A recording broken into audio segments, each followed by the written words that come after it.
కీర్తన 37:4. యెహోవాను బట్టి సంతోషించుము, ఆయన నీ హృదయ వాంఛలను తీర్చును. హల్లెలూయా. ఎవరిని బట్టి మనం సంతోషించాలంట? యెహోవాని బట్టి సంతోషించుము, ఆయన నీ హృదయ వాంఛలను తీర్చును.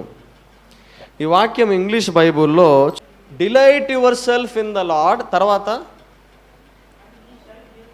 And he shall give you the desires of your heart. Telugu Bible ఏముందనంటే యెహోవాని బట్టి సంతోషించుము, ఆయన నీ హృదయ వాంఛలను తీర్చునని ఉంది కదా. ఇంగ్లీష్ బైబుల్ ఏముందంటే అది దీనికంటే అది ఖచ్చితంగా చేసిన ట్రాన్స్లేషన్ కాబట్టి అక్కడ ఏమనుందంటే నువ్వు యెహోవాని బట్టి సంతోషించితే నీ హృదయ వాంఛలను ఆయన తీర్చుతాడు. ఏమనుంది? నీ హృదయ వాంఛలు తీరాలంటే ఏం చేయాలంట? యెహోవాని బట్టి సంతోషించడం. యెహోవాని బట్టి సంతోషించడం అంటే ఏంటిది? నమ్మడం. ఇప్పుడు హన్నా అంతవరకు ఏడ్చిందండి, అంతవరకు ఏడ్చింది, నాకు బిడ్డలేరు అని ఏడ్చింది.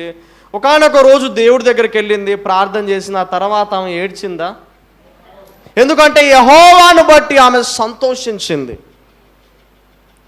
ఎవరిని బట్టి సంతోషించింది? యెహోవాని బట్టి సంతోషం ఉన్న వాళ్ళు ఎలా ఉంటారు చెప్పమంటారా? వాళ్ళ చుట్టూ పరిస్థితులు బాగలేకపోయినా సంతోషంగా ఉంటారు. మామూలుగా సంతోషం కాదు, వాళ్ళ చుట్టూ పరిస్థితులు బాగలేకపోయినా, వాళ్ళు ఒకవేళ ఆర్థిక ఇబ్బందులలో ఉన్నా, సమస్యలలో ఉన్నా వాళ్ళు సంతోషంగా ఉంటారు. ఎందుకంటే యెహోవాని బట్టి వాళ్ళు సంతోషిస్తున్నారు. హల్లెలూయా. మీ హృదయ వాంఛలన్నీ దేవుడు తీర్చాలని మీరు కోరుకుంటున్నారా లేదా? నేనైతే కోరుకుంటున్నాను. దేవుడు తీరుస్తాడు, నేను నమ్ముతున్నాను. మరి నా హృదయ వాంఛలు, నా కోరికలన్నీ దేవుడు తీర్చాలంటే నేను ఏం చేయాలని వాక్యం చెప్తుంది? యెహోవాని బట్టి సంతోషించడం. నేను యెహోవాని బట్టి ఎప్పుడు సంతోషించగలుగుతాను? నా చింతలన్నీ ఆయన మీద పెట్టేసినప్పుడు నేను సంతోషిస్తాను. ఇంకా నేను చింతించను. నేను చింతిస్తూ ఉంటే సంతోషించగలుగుతానా? నేను చింతిస్తుంటే నేను సంతోషించలేను. అప్పుడు నేనేం చేయాలి? నా చింతలన్నీ ఆయన మీద పెట్టి సంతోషించాలి. బిడ్డల పెళ్ళిళ్ళ కోసం చింతిస్తున్న